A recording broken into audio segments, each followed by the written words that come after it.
Mes chers amis, prenons un instant pour faire une pause.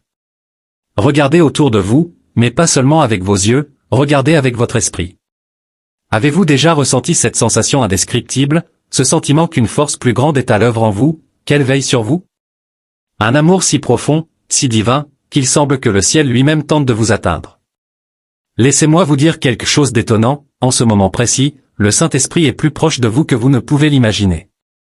Il vous voit, il vous connaît, et il sourit sur vous. Mais comment savoir s'il est véritablement entré dans votre vie, dans votre être?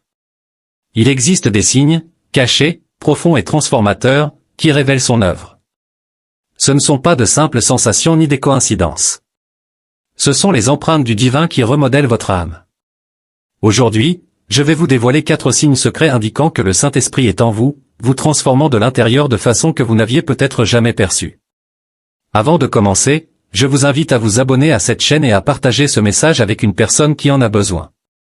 Ce que nous allons découvrir pourrait changer leur vie, et peut-être la vôtre aussi. Le premier signe est presque magique. C'est une conscience sacrée qui traverse votre cœur comme un rayon de lumière.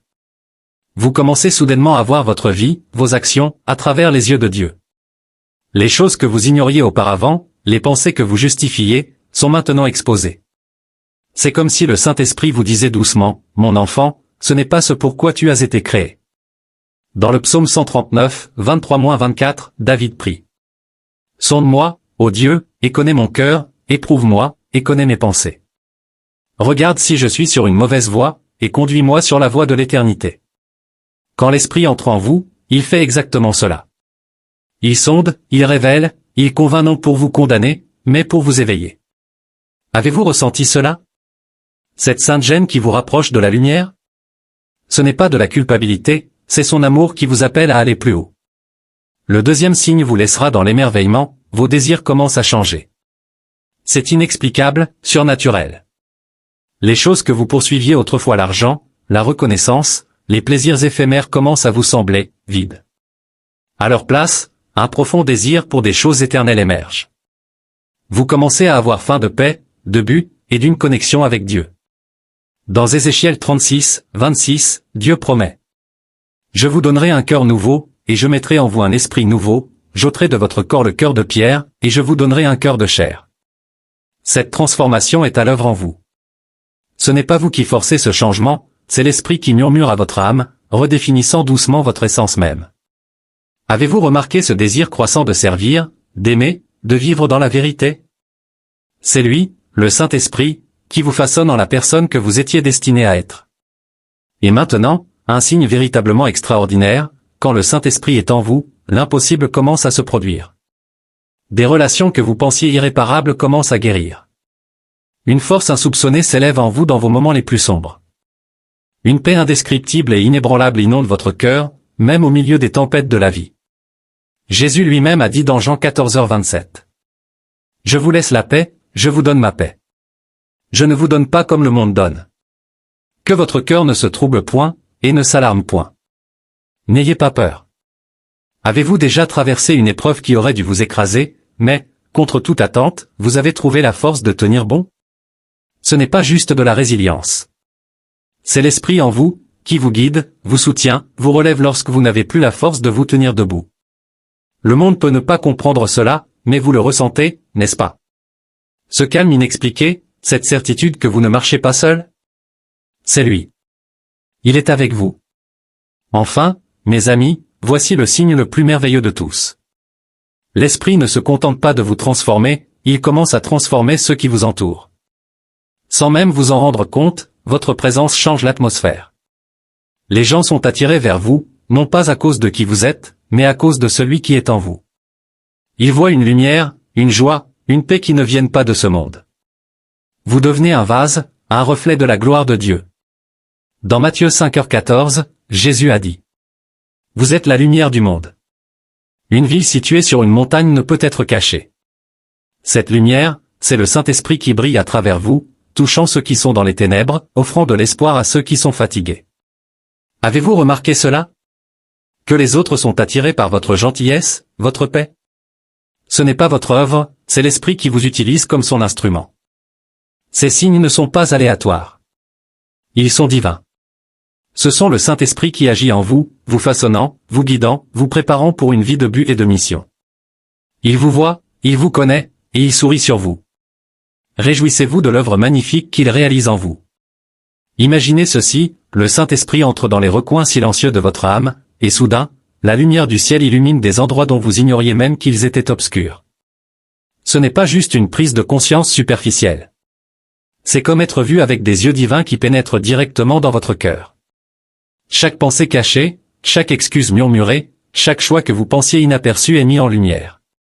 Mais cette lumière n'est pas une lumière de condamnation, c'est une lumière d'amour, un amour qui vous réveille, vous secoue et vous transforme complètement. David comprenait cela lorsqu'il s'écria dans le psaume 139, 23-24.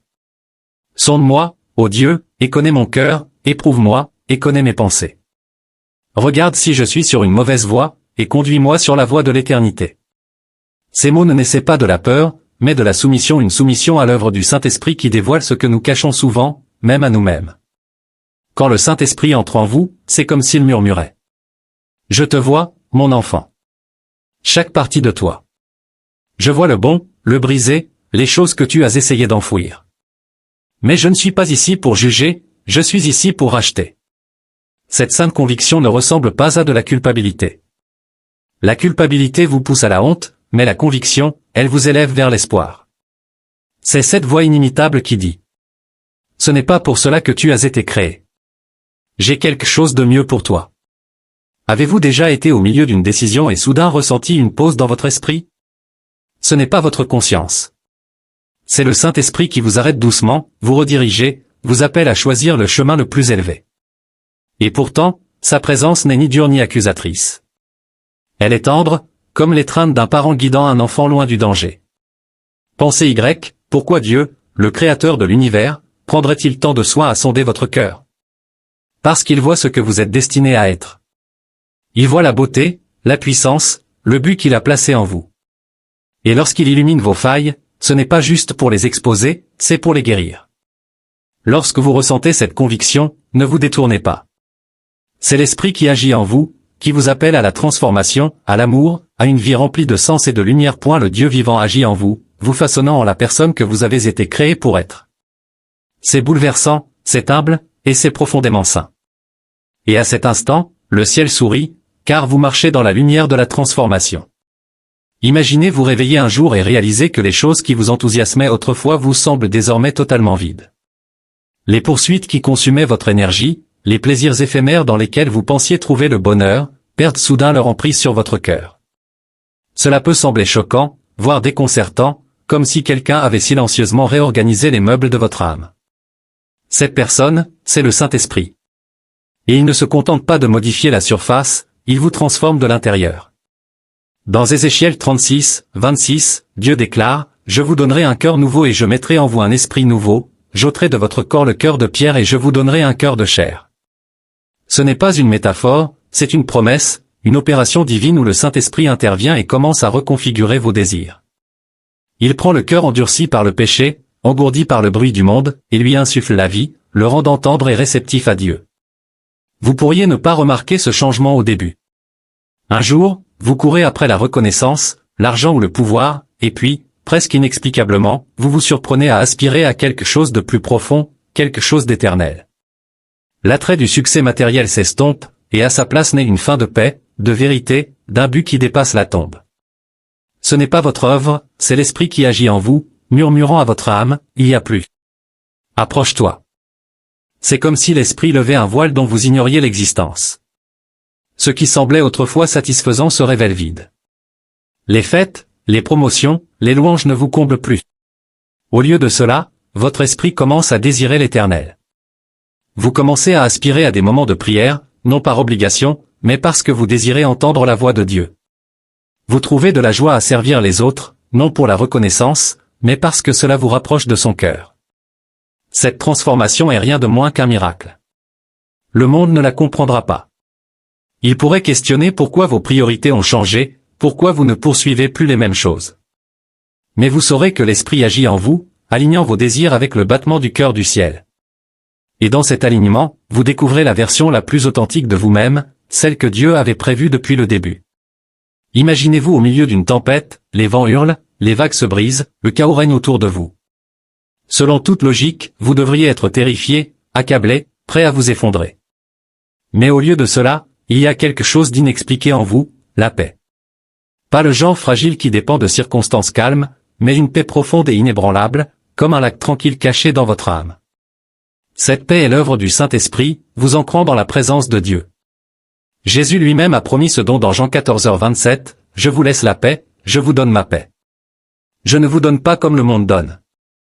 Que votre cœur ne se trouble point, et ne s'alarme point. » Notez ces mots, la paix qu'il donne est différente de tout ce que le monde peut offrir.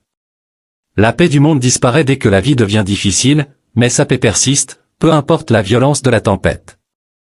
Lorsque le Saint-Esprit entre dans votre vie, il ne vous protège pas des épreuves, au lieu de cela, il marche avec vous à travers elles. Et dans ce voyage, il vous donne une force surnaturelle, une force dont vous ignoriez l'existence, une force qui semble incompréhensible pour ceux qui regardent. Avez-vous déjà affronté un moment qui aurait dû vous briser et pourtant, vous vous êtes tenu debout, voire épanoui? Ce n'était pas votre propre volonté, c'était lui. Pensez à Paul et Silas, battus et emprisonnés, leurs pieds enchaînés dans un sombre et froid cachot. Selon toute logique, ils auraient dû être anéantis. Pourtant, ils chantaient des hymnes et priaient. Leur paix, leur joie ne venait pas de leurs circonstances, elle venait de l'Esprit en eux. Lorsque le Saint-Esprit vous remplit, il vous donne le même pouvoir de surmonter vos circonstances.